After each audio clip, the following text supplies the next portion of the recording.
और अगली खबर कानपुर से, जहां पर स्कूल प्रिंसिपल, टीचर और एक छात्र पर धर्मांतरण करने का गंभीर आरोप लगा है। छात्र के पिता का आरोप यह है कि स्कूल के टीचर ने उनके बेटे को प्रेम जाल में फंसाकर रुद्राक्ष की माला तोड़ दी और धर्मांतरण किया। स्कूल के प्रिंसिपल समेत 5 लोगों पर आरोप लगे हैं। पुलिस पर भी शिकायत न सुनने का आरोप लगा है। कैंट थाना क्षेत्र के स्थित सेंट एलाजिस स्कूल का यह मामला बताया गया। पुलिस को एक शिकायती प्रार्थना पत्र प्राप्त हुआ था, जिसमें ये तथ्य अंकित किए गए थे कि एक टीचर के द्वारा जबरन यौन उत्पीड़न और मतांतरण के संदर्भ में शिकायती कुछ आरोप अंकित किए गए थे। उसके संदर्भ में पुलिस के द्वारा जांच की जा रही थी। इस दौरान प्रकरण के संदर्भ में अभियोग पंजीकृत किया जा चुका है। प्रकरण के संदर्भ में जो भी वैधानिक कार्रवाई होगी, साक्ष्य संकलन के क्रम में सारी वैधानिक कार्रवाई संपादित की जाएगी। महाराजगंज में एसिड अटैक मामले को लेकर पुलिस की बड़ी कार्रवाई देखने को मिली है। पुलिस के साथ मुठभेड़ में 2 बदमाशों के पैर में गोली लगी है। आपको बता दें कि भिटौली थाना क्षेत्र के एक गांव में 16 नवंबर की देर शाम छात्रा अपनी मां के साथ बाजार से घर वापस लौट रही थी और इसी दौरान स्कूटी सवार अज्ञात ने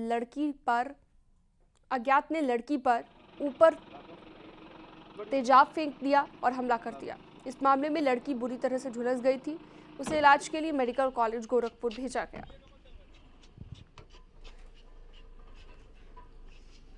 लड़की ऊपर क्यों तेजाब फेंके थे?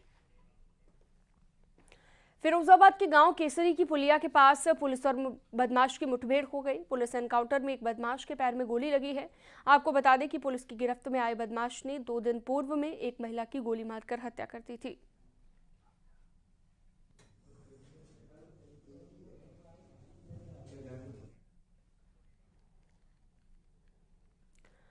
कौशाम्बी में पुरानी रंजिश के चलते एक शख्स की पीट कर हत्या कर दी गई। मामला पवैया गांव का है। पुरानी रंजिश के चलते हत्या की संभावना है। सूचना के बाद पुलिस मौके पर पहुंची। फॉरेंसिक की टीम ने घटनास्थल का निरीक्षण किया और परिजन की तहरीर पर मुकदमा दर्ज हो गया है। आरोपियों की तलाश की जा रही है। बताया जा रहा है कि मृतक के खिलाफ कई मुकदमे दर्ज हैं।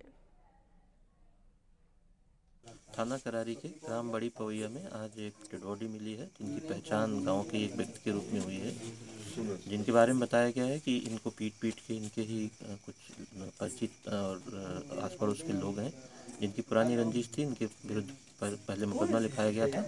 उसी मुकदमे की रंजिश में आज इनको पीट के मारा गया है।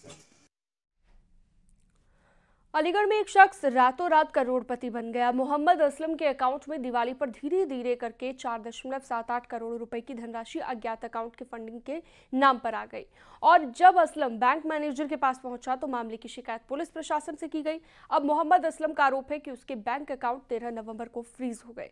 इसके बावजूद उसके अकाउंट में रुपयों के आने की प्रक्रिया रुक नहीं रही है। 14 नवंबर को असलम के अकाउंट से बैंक ने करीब 7 करोड़ रुपए निकाले हैं। असलम ने परेशान होकर एसएसपी दफ्तर पहुंचकर शिकायत दर्ज कराई है।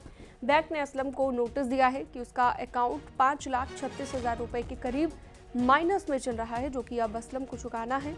असलम ने पूरे मामले की जांच पड़ताल कर न्याय की गुहार लगाई है। असलम का कहना है कि उसके द्वारा पहले ही बैंक और पुलिस प्रशासन को शिकायत की गई, जिसमें साइबर क्राइम जांच कर रही है।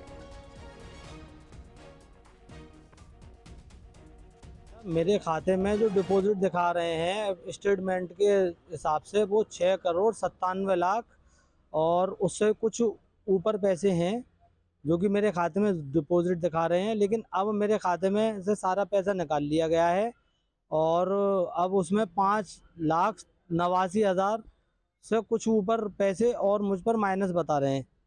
मैं इसको लेकर फिर मैं बैंक गया हूँ सर।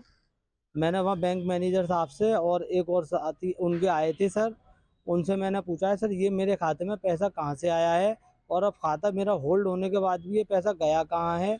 तो उन्होंने मुझे कोई संतुष्ट जवाब नहीं दिया, उन्होंने मुझे वहाँ से भेज दिया।